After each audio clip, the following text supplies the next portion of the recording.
गया बाबर का घंटा पूरी दुनिया में बजाया बजाया, लेकिन पाकिस्तान में जिस तरीके से बाबर का घंटा बजाया जा रहा है, मैच फिक्सिंग के इल्जामात बाबर आजम के ऊपर लगे हैं। और आज बाबर आजम, हारिस रऊफ, शादाब खान, ये सारे वो लड़के हैं जो कि पाकिस्तान में आने को तैयार नहीं है। वो बहुत ही अहम और सीरियस मैटर है। वो 8 करोड़ की ऑडी गाड़ी है। चुड़ैल उनकी कोई है जिसको उन्होंने भेजा, तो उनकी चुड़ैल ने, सोर्सेज ने उनको बताया कि जनाब बाबर आजम ने तो बहुत बड़ा जो है वो जुआ खेला हुआ है। वो मेरे भाई ने मुझे गिफ्ट किया। उसके बाद उन्होंने कहा मुबश्शिर लुकमान साहब ने कि मैं जब ये मालूम किया कि इनका भाई क्या करता है, तो इनका भाई तो कुछ नहीं करता। आज वो पकड़े गए हैं बाबर आजम, और साथ में 2 या 3 प्लेयर्स और हैं जो पकड़े गए हैं T20 वर्ल्ड कप में मैच फिक्सिंग करने पर। करना चाहिए बाबर आजम को, और इसकी छानबीन होनी चाहिए, बिल्कुल इसमें कोई शक नहीं है। ये किसी और मुल्क में नहीं होता सिवाय पाकिस्तान के। ये बाहर अमेरिका में घूम रहे हैं, कोई इंग्लैंड चला गया, कोई अमेरिका, कोई यूएई, ये पूरी दुनिया में पिकनिकें मना रहे हैं, बर्गर शर्गर खा रहे हैं, $25-25 में जो है ये अपनी तस्वीरें बेच रहे हैं, होटल में खाने बुक किए जा रहे हैं। तो भाई ऐसी टीम के ऊपर इल्जाम क्यों नहीं लगेंगे? ये तो एक बड़ा सीरियस इशू खड़ा हो गया। ये तो मामला किसी और ही तरफ जाता लग रहा है। ये बड़े सीरियस किस्म के एलिगेशन है, ये नॉर्मल एलिगेशन नहीं है, ये ऐसे एलिगेशन है।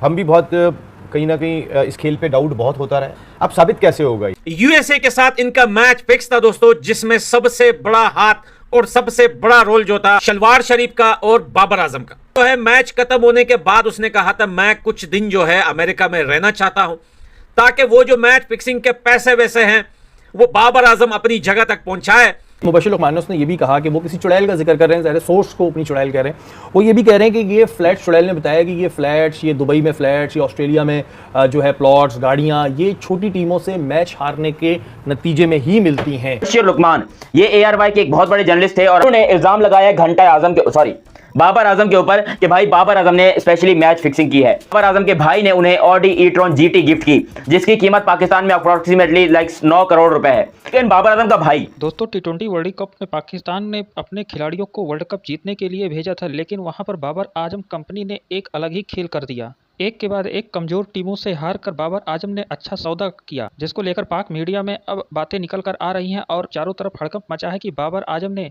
चंद पैसों के लिए पाकिस्तान के सपनों को बेचा। पाकिस्तानी फैन जीत की उम्मीद लगाए बैठे थे और वर्ल्ड कप अपने देश लाने की बात सोचे थे, लेकिन बाबर आजम ने सबके सपनों को कौड़ी के भाव बेच दिया। एक बार फिर पाकिस्तान में मोहम्मद आमिर जैसे फिक्सिंग की बात फिर से ताज़ा हो गई है और सबके दीवान पर यही चल रहा है कि आखिर बाबर आजम ने इतना गलत काम क्यों किया। या तो आने वाला समय बताएगा कि जांच में बाबर आजम की क्या भूमिका रही है, पर अभी मीडिया में फिलहाल यही सर्कुलेट हो रहा है कि बाबर आजम ने 8 करोड़ की ऑडी में देश के सपने को बेच दिया। से बड़ा जर्नलिस्ट है, ऑफिशियल मीडिया जर्नलिस्ट है पाकिस्तान का, जो कि बहुत बड़ा है और मेरे ख्याल से पाकिस्तान के one of the biggest journalist में उसका नाम आता है। उसने बाबर आजम के ऊपर साफ साफ मैच फिक्सिंग के इल्जामात लगाए हैं, स्पॉट फिक्सिंग के इल्जामात लगाए हैं और प्रूफ के साथ, मतलब जो वजह बताई हैं उसको भी अगर कोई नॉर्मल बंदा सुनेगा तो वो इग्नोर नहीं कर पाएगा कि यार इसकी बातों में सच्चाई हो सकती है। वैसे खैर क्यों आखिर बाबर के ऊपर इल्जामात लगे हैं, इन सब चीजों के ऊपर डिटेल में बात करते हैं। लेकिन अभी तक आपने चैनल सब्सक्राइब नहीं किया तो सब्सक्राइब कीजिए और बेल आइकन दबाइए। देखिए आपका सब्सक्राइब जो है बहुत मोटिवेट करता है। हमारे बाबर आजम साहब,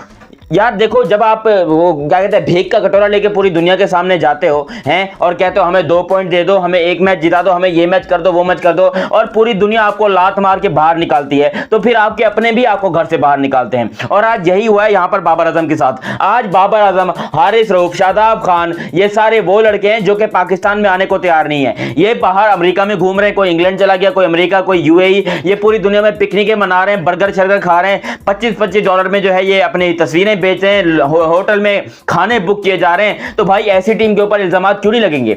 और मैं टीम की बात तो खैर बाद में करूंगा, लेकिन मुबश्शिर लुकमान ये ARY के एक बहुत बड़े जर्नलिस्ट थे और अभी जो है मेरे ख्याल से पता नहीं कौन से चैनल पर बैठते हैं, आई डोंट नो, मगर पाकिस्तान के one of the biggest journalist में से इनका नाम आता है। इन्होंने इल्जाम लगाया है घंटा आजम के बाबर आजम के ऊपर कि भाई बाबर आजम ने स्पेशली मैच फिक्सिंग की है।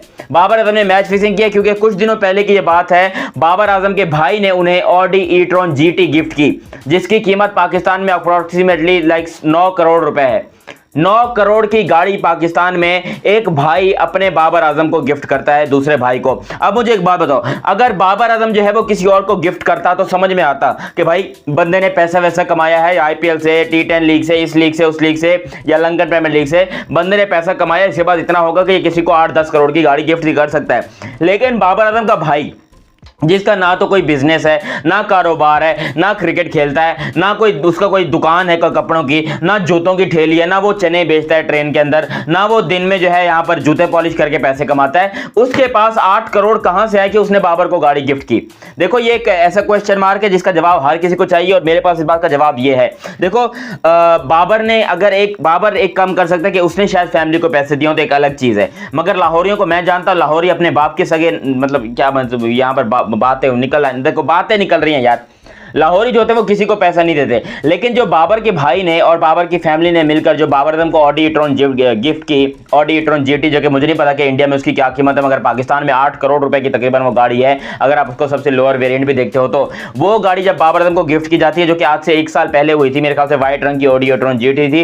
बाबर आजम जो है वो बड़े नजर आ रहे थे, खुश नजर आ रहे थे, बड़े उस टाइम पर कोई बात नहीं हुई, क्योंकि उस टाइम पर बाबर की फॉर्म लगी हुई थी, बाबर अच्छे रन भी स्कोर कर रहा था, बाबर की फॉर्म भी लगी हुई थी, सब कुछ था। अच्छा, फिर अब मुबश्शिर लुकमान साहब कहते हैं कि ये ऑडी इसको गिफ्ट हुई है आयरलैंड, नेदरलैंड, हालांकि नेदरलैंड से पाकिस्तान नहीं हारा, लेकिन नेदरलैंड का भी नाम लिया घटिया जर्नलिस्ट ने। नेदरलैंड, अफगानिस्तान, यूएसए, ये इन टीमों से हारने के लिए आपको दी जाती है, और ये सामने वाली टीम नहीं देती, ये आपको देते हैं बुकीज। जो बुकीज होते हैं ना मैच के, वो आपको ये देते हैं कि भाई ये हमारी जो है वो ये ऑडी ई-ट्रॉन पकड़ लो, इस मैच में आपने 33 पे आउट होना है, इस मैच में आपने 32 पे आउट होना है, इस मैच में आपने ये करना है वो करना है। देखो मैं नहीं कह रहा हूं कि बाबर आजम फिक्सिंग कर रहा है, और मुझे लगता भी नहीं कि वो करेगा यार। पाकिस्तान का रिचेस्ट क्रिकेटर है वो, और सीरियस नोट, पाकिस्तान का रिचेस्ट क्रिकेटर है। पाकिस्तान में करंट जो खिलाड़ी खेल रहे हैं, इसके अंदर कोई भी ऐसा खिलाड़ी नहीं है जिसने बाबर से ज्यादा पैसा कमाया हो या बाबर से ज्यादा नोट छापे हो, चाहे वो एडवर्टाइजिंग से हो, चाहे वो पीएसएल से हो, चाहे वो एलपीएल, बीपीएल या फिर पाकिस्तान से हो। बाबर को जितना पैसा मिलता है उसका शायद 10% भी किसी और खिलाड़ी को नहीं मिलता पाकिस्तान टीम में।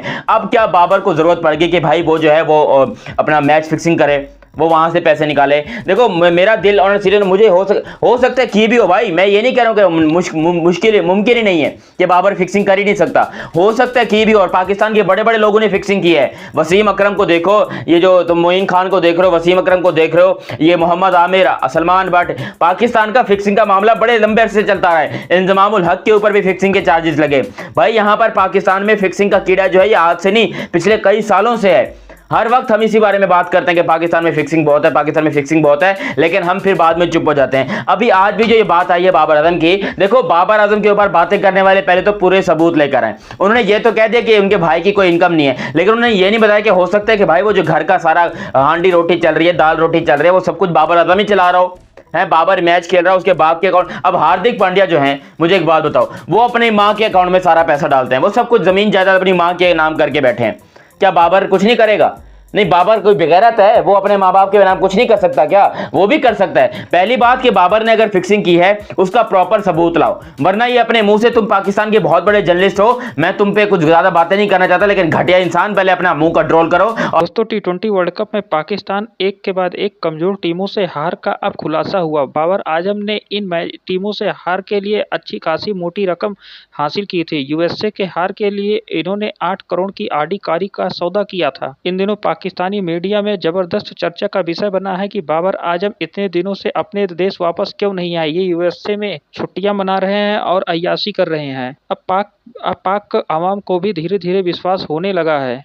एक मीडियाकार ने इन पर आरोप लगा है कि बाबर आजम ने 8 करोड़ की आडी कार यूएसए से हारने के बदले में प्राप्त की है, और ऑस्ट्रेलिया में इन्होंने कई फ्लैट खरीद कर रखे हैं जो कमजोर टीमों से हार के बदले में इन्हें गिफ्ट के तौर पर मिला है। बाबर आजम जब से यह आरोप लगा है तब से सफाई देते फिर रहे हैं, और जिन्होंने इन पर यह आरोप मढ़ा है उनके खिलाफ कानूनी कार्रवाई करने की बात कर रहे हैं। फिलहाल यह तो आने वाला समय बताएगा कि कौन कितना संलिप्त है, लेकिन इस समय तो यही चर्चा का विषय बना है और पूरी मीडिया में हड़कंप मचा है। एक बार फिर पाकिस्तान में मैच फिक्सिंग की पुरानी यादें ताज़ा हो गई हैं। पाक अवाम को भी अब धीरे धीरे विश्वास होने लगा है कि पाकिस्तान इतनी कमज़ोर टीमों से नहीं हार सकता था, और T20 वर्ल्ड कप में अपनी तैयारी कर गए पाकिस्तानी खिलाड़ी इस कदर धराशायी हो गए कि जिन पर पाकिस्तानियों को विश्वास नहीं हो रहा था। लेकिन अब इस आरोप पर लगने के बाद धीरे धीरे पाकिस्तानियों की भी आंखें खुल गई हैं और वे बाबर आजम से इस पर सफाई देने की बात कर रहे हैं। बाबर आजम सहित कई खिलाड़ी अभी यूएसए और लंदन की सैर कर रहे हैं। उन्हें अपने देश आने की फुर्सत नहीं है और पीसीबी लगातार समीक्षा कर रहा है। कभी पाकिस्तान में इन खिलाड़ियों को निकालने की बात होती है तो कभी इन पर कठोर कार्रवाई करने की बात होती है। फिलहाल इन लोगों ने मैच फिक्सिंग कर कर अच्छा खासा मोटी रकम